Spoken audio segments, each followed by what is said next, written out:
Aqui. Vou falar, o governo federal pretende mexer em um dos principais pontos da reforma trabalhista que foi feita ali no governo do Temer e voltar com a contribuição sindical obrigatória para os trabalhadores. Na proposta do Ministério do Trabalho consta uma taxinha, que seria vinculada aos acordos de reajuste salarial entre patrões e empregados que tenham intermediação sindical.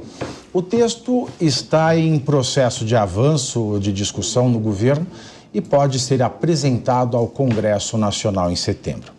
Segundo o jornal O Globo, no texto há um teto, né, para a nova taxa de até 1% do rendimento anual do trabalhador, a ser descontado na folha de pagamento. Esse valor pode corresponder a até 3,5 dias de trabalho. Antes de ser extinta, a taxa equivalia a 1 dia de trabalho. Então, nós vamos ter a volta do imposto sindical com um aumento de 350%.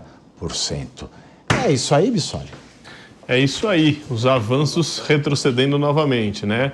A reforma trabalhista já vem sendo colocada em xeque desde a campanha eleitoral, a gente vê que isso vem sendo discutido. A gente pega o teto de gastos, por mais que pudesse sofrer algum tipo de aperfeiçoamento, mas não poderia ter sido simplesmente rompido.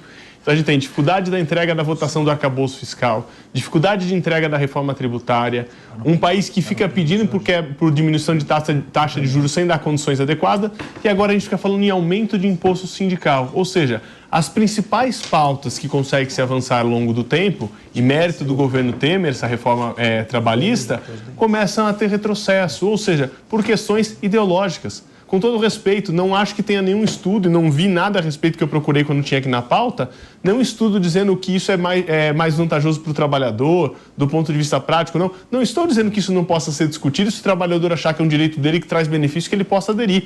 Agora, traga estudos, traga viabilidade. Eu acho que o problema no Brasil é a imposição das coisas.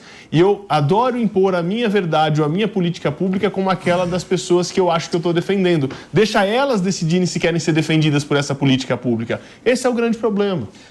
Bissoli, e na linha do que você colocou, nós temos uma situação que a gente está podendo constatar nesse governo Lula, que é o fato de você ter propostas, ideias, projetos que são criados dentro daquela estrutura mais próxima do presidente da República, mais próxima do PT, daqueles companheiros mais próximos, só que essas ideias mirabolantes, elas não dialogam com a sociedade. Se você fizer hoje uma pesquisa do que a sociedade pensa de ter que pagar, ter que tirar dinheiro do bolso para pagar o imposto sindical, triplicar o imposto sindical do que ele era antes, eu não tenho a menor dúvida que vai perder de lavada.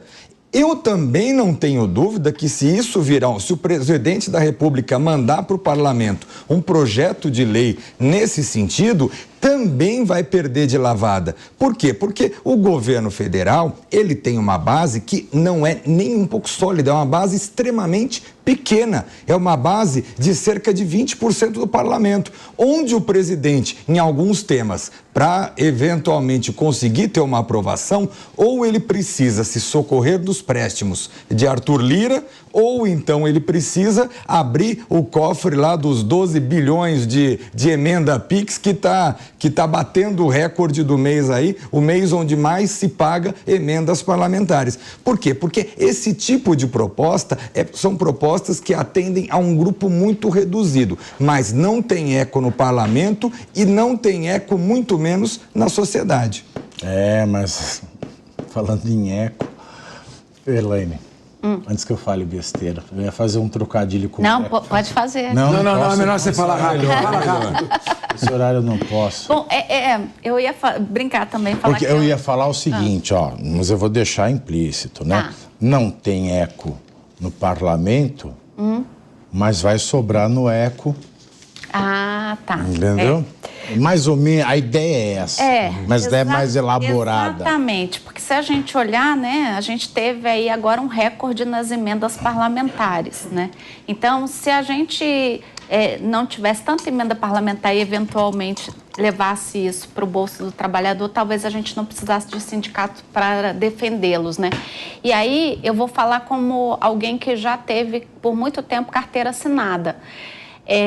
Eu confesso a vocês que quando eu era do mercado de trabalho, eu tinha muita preguiça de pagar o valor ali sindical, né? A taxa sindical. Todo ano quando eu vinha, era uma dor ter que pagar aquilo. Mas por 2 vezes, eu preciso ser bastante honesta com vocês, por 2 vezes eu contei com o apoio do sindicato para poder fazer valer os meus direitos de trabalhador.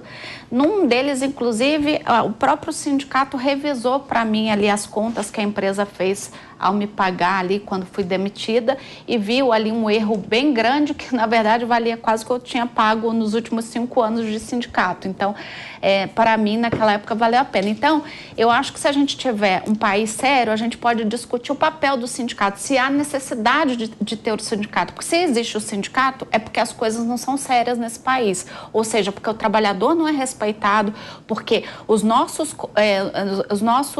parlamentares não respeitam o povo, porque os empresários pagam uma alta carga tributária e assim por diante. Então, e o sindicato vai salvar a gente? Não, mas a gente acaba precisando um pouco, que eu te contei.